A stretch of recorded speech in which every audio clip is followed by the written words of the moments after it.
Trump's false statements about George Floyd and COVID-19. Here is a fact-check roundup of Trump's claims during a supposed news conference in which he did not take questions.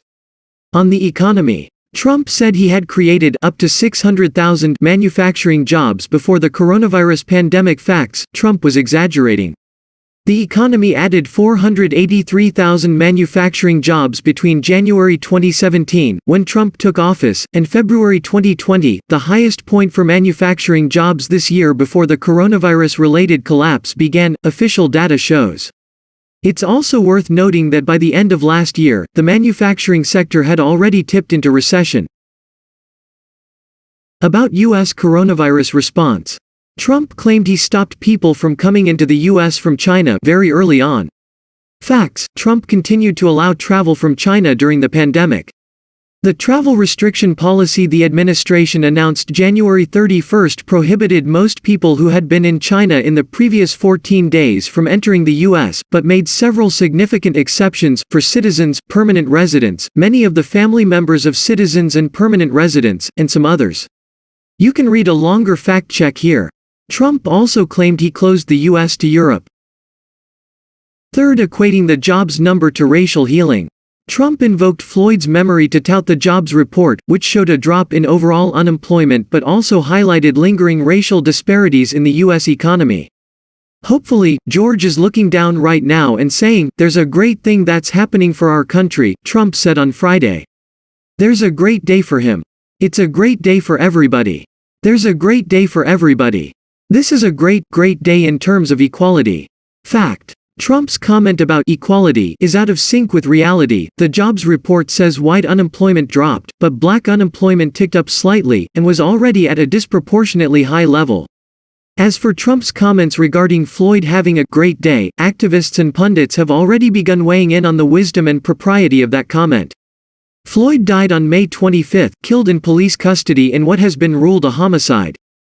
Trump's victory lap came after the Bureau of Labor Statistics announced that 2.5 million jobs were created in May, clawing back some of the 20.7 million jobs that were lost in April.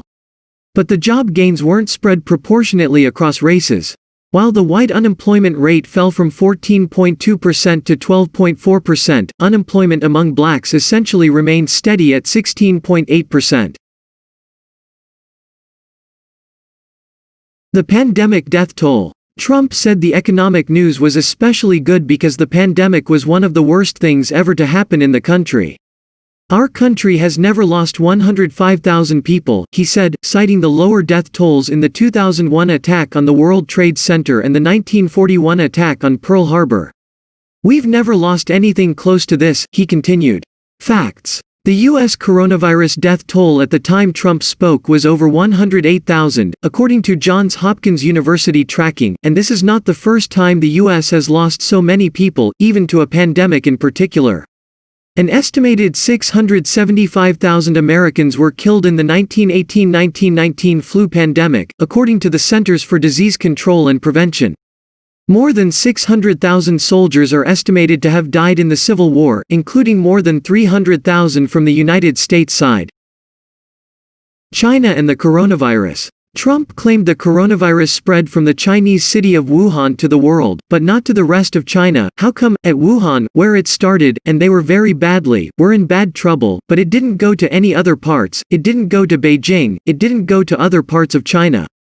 Facts: it's not true that the virus didn't spread to other parts of China beyond Wuhan. By late January, at least 14 Chinese provinces had 100 or more confirmed cases, NPR reported then. In May, a cluster of new cases in China's northeast, more than 1,000 miles from Wuhan, prompted China to impose lockdown measures there.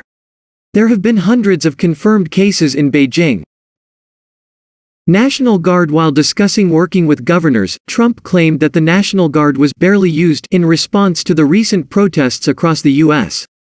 Facts: though it's unclear what Trump meant by barely used, as of Friday, more than 41,500 members of the National Guard have been deployed across 33 states and D.C. in response to protests and civil unrest across the nation.